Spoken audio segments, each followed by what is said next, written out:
آج تک اور صبح قیامت تک دنیا میں کسی ماں نے ایسی اولاد نہیں چنی، کوئی ایسا بیٹا نہیں چنا جو قرآن حکیم معنی خیز کوئی لفظ پیش کر سکے،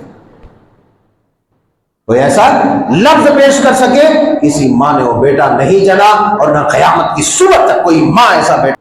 چونکہ یہ کوئی عام کتاب نہیں، یہ سراپا ایک معجزہ ہے، اور معجزے کا کوئی توڑ نہیں ہو سکتا. ڈاکٹر جارج ہنا کہتا ہے کہ یہ بات کسی نہ کسی طرح سے اقرار کرنا ضروری ہے. یہ اقرار کیے بغیر کوئی رہ ہی نہیں سکتا، یہ ماننا ہی ماننا ہے کہ قرآن کریم ایک مذہبی کتاب ہے، قانون کی کتاب ہے. اس لیے میں کہتا ہوں کہ ایک انسان جس اینگل سے قرآن کریم کی طرف اپنا قدم بڑھاتا ہے، اپنی نگاہ ڈالتا ہے، خدا کی قسم اس موضوع میں، اس ٹاپک میں اسے مواد فراہم ہو جائے. جس ٹاپک سے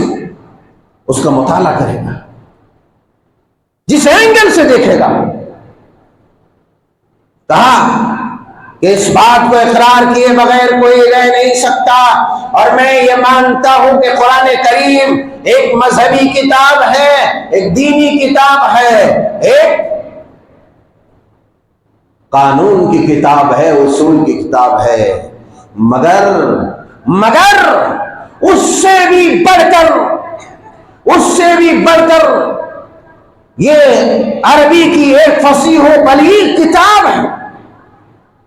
جس کے اندر اصول گرامر سے ایسے بیان کیے گئے کہ بڑے بڑے ودوان اور بڑے بڑے گرامر کے ماہرین، قواعد کے ماہرین کی عقلیں حیران و شستر میں ڈوب گئی، عقلیں متحیر ہو گئی.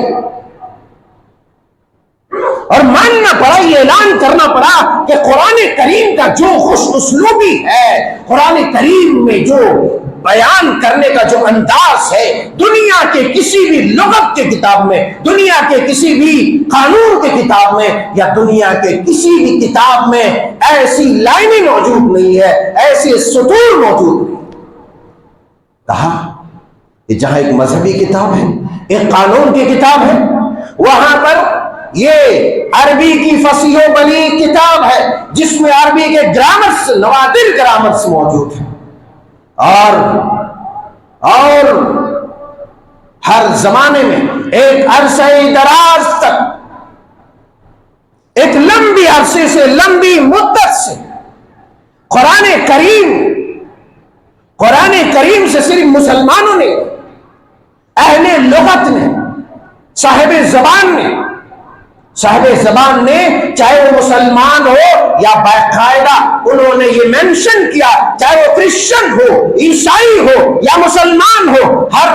زبان کے ماہرین نے قرآن کریم سے زبان کو سیکھی ہے، قرآن کریم سے عربی زبان سیکھی ہے.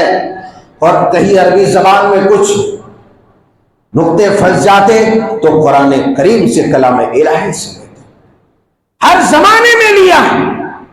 یہ اصول کی کتاب، گرامر کی کتاب، اور میں کہتا ہوں یہ اصول کی نہیں، گرامر کی نہیں، بلکہ یہ ہسٹری کی بھی کتاب ہے، جو سابقہ امتوں کے واقعات کو، ان کے سٹوریز کو، ان کے قصص کو بھی بیان کرتی ہے. ایسی کتاب ہے، رول ریگولیشن کی کتاب ہے، یہ مذہبی کتاب ہے، یہ دینی کتاب ہے. وہاں پر یہ ہسٹوریکل بک ہے.